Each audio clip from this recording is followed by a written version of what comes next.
In this passage of scripture that we had on Sunday, Jesus yet again exemplifies his relationship with the Father. And this is something that we should seek to emulate.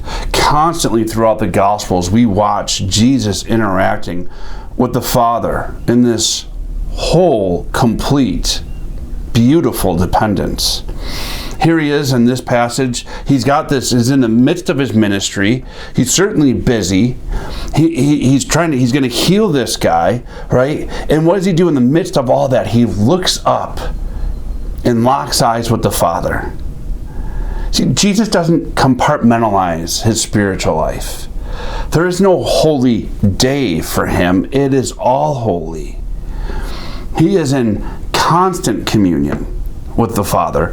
He is in complete dependence.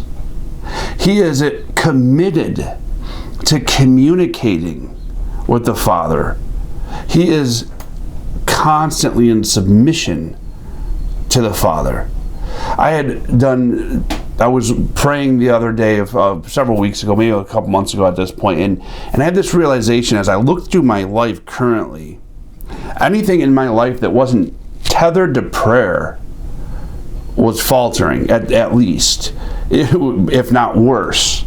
Everything that was tethered to prayer, there was no real cause for concern. But everything that wasn't, it was faltering, because if I'm not tethering it to prayer, then I am not submitting it to God. I am not going before God in submission saying, how is it that you should have me be?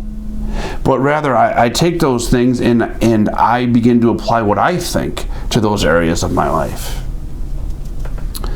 And I have a tendency to sometimes, if I'm not paying attention, to compartmentalize my life. I will bring these things to God. These things will be considered holy. But these things I can handle. I can handle driving. I just have to drive. There's nothing holy about driving until somebody cuts me off, or until I, break a traffic law. I need God to drive.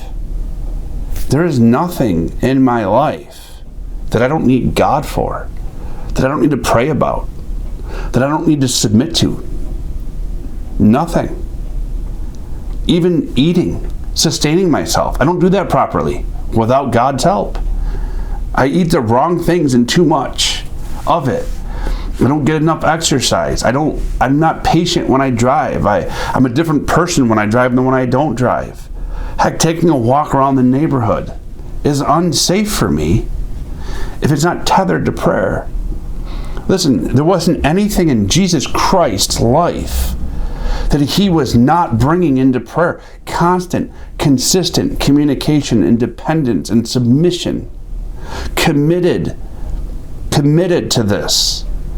If that is true of Jesus Christ, let me say, it is true of me and you. We must commit our lives in every aspect and everything. Nothing is trivial. Everything must be submitted, that we might do all things to the glory of God. This is what Jesus showed us as he walked on earth. And this is what you and I must seek to emulate.